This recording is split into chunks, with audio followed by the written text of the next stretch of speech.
En panne d'inspiration, tu ne sais jamais quoi poster et pourquoi, tu es sur la bonne vidéo. Aujourd'hui, on va voir ensemble comment trouver des nouvelles idées de contenu pour pouvoir ensuite créer ton calendrier éditorial.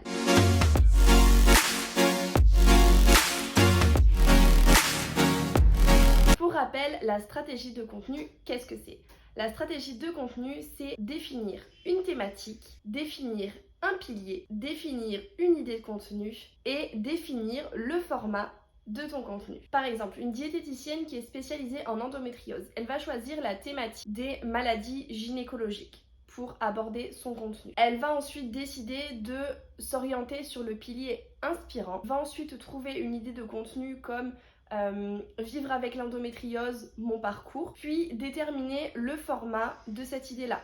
Par exemple, un réel. Autre exemple, un salon d'esthétique qui va prendre pour thématique la beauté des ongles, qui va choisir le pilier éducatif et son idée de contenu, ça va être les différentes formes d'ongles. Et pour ce post-là, ça va être un post simple sous forme un petit peu d'infographie en montrant les différents formats de l'ongle. Un troisième et dernier exemple, ça va être une naturopathe spécialisée dans la perte de poids. Sa thématique, ça va être les émotions. Elle va choisir le pilier éducatif. Son idée, ça va être le stress et le grignotage. Et le format qu'elle va choisir, ça va être le carrousel. Donc là, la stratégie de contenu est claire et définie. On a une thématique, un pilier, une idée de contenu et un format pour chacune de ces personnes. Déjà, la création des thématiques et des piliers, comme on l'a vu dans les précédentes vidéos, va permettre de trouver des idées de contenu.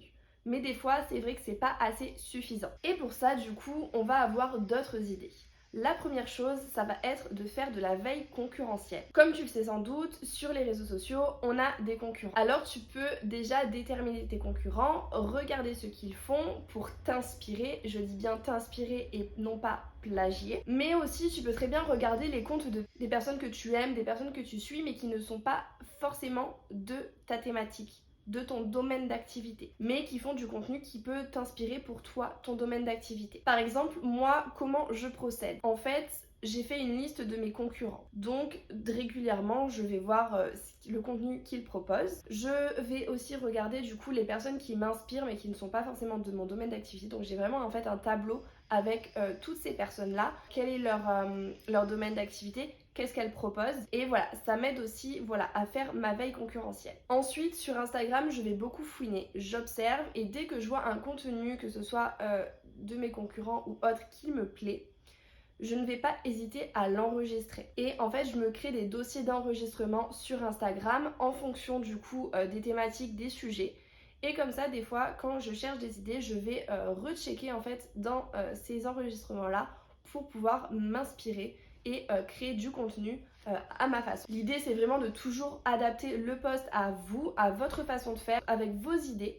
Et du coup, bien évidemment, de ne pas plagier le contenu qui a déjà été fait, je le redis, parce que c'est important. Le deuxième point, ça va vraiment être de te faire confiance et d'utiliser tes propres expériences. C'est vrai que c'est hyper important parce qu'on est amené à faire beaucoup de choses, à bouger, à voyager, à aller à des événements. Et ce sont de superbes sources pour inspirer à la créativité, te donner des idées, te faire penser à plein de belles choses qui pourront te servir. Par exemple, tu vas à un événement, tu as une soirée business. Tu vas prendre quelques petites notes sur tout ce qui se passe, sur ce qui est dit. Et finalement, toutes les choses que tu as récoltées là, ça pourra t'inspirer et t'aider à créer un post, un contenu, une story, etc. Autre exemple, tu échanges avec un client. Il te parle d'un sujet, d'une problématique. Forcément, son sujet, ta problématique, c'est peut-être la même qu'un autre de tes prospects, celui d'une autre personne de ton audience.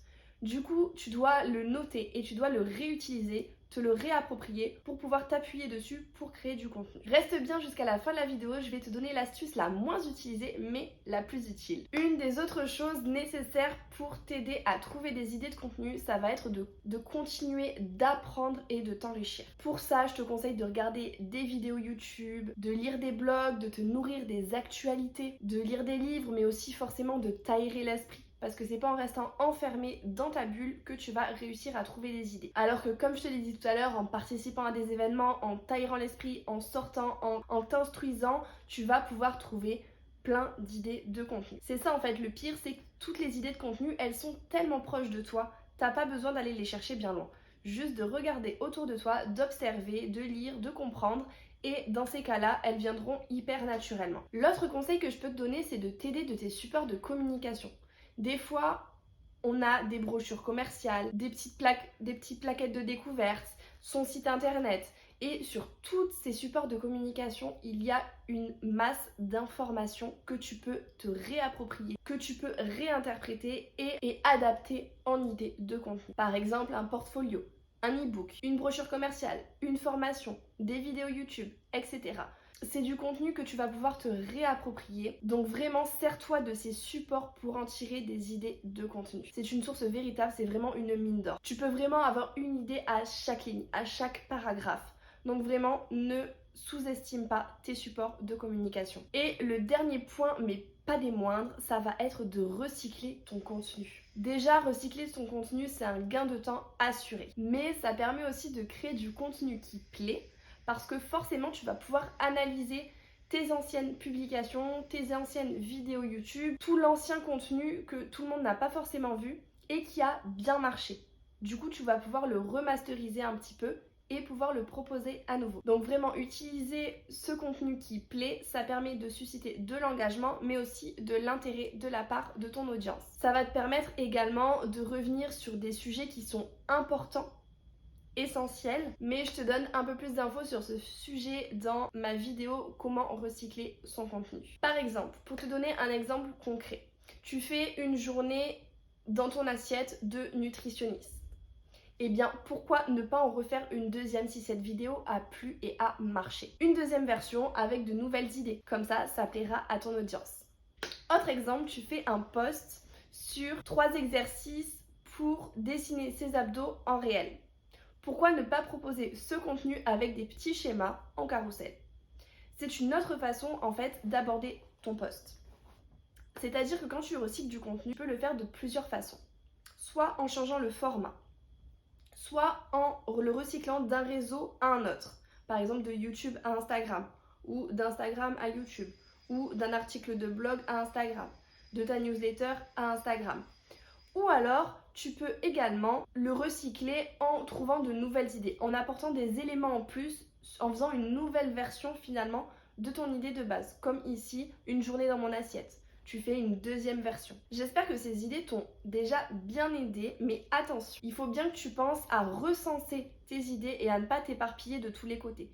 Parce que souvent, dès qu'on a une idée, on va la marquer sur un petit bout de papier, sur les notes de notre téléphone, dans les enregistrements Instagram, mais finalement, on les oublie ensuite. Donc ne pas hésiter à te faire un document dans lequel tu vas recenser toutes ces idées et de te créer un créneau pour prendre le temps de les recenser régulièrement. Et ce qui est sûr, c'est que toutes ces idées de contenu vont grandement t'aider ensuite à construire ton calendrier éditorial. Comme tu l'as vu, il existe une multitude de façons de trouver des idées de contenu, mais la meilleure façon, c'est de te faire confiance et de tester toutes ces idées. De tester celles qui te correspondent le mieux. Et tu verras que tu trouveras ta façon et les idées viendront ensuite naturellement à toi. Si cette vidéo t'a plu, je t'invite à me mettre un petit like et à t'abonner pour ne pas manquer la suite de la série Comment créer sa stratégie de contenu, et aussi à me suivre sur Instagram où je te partage encore plus de conseils et d'astuces. À la semaine prochaine!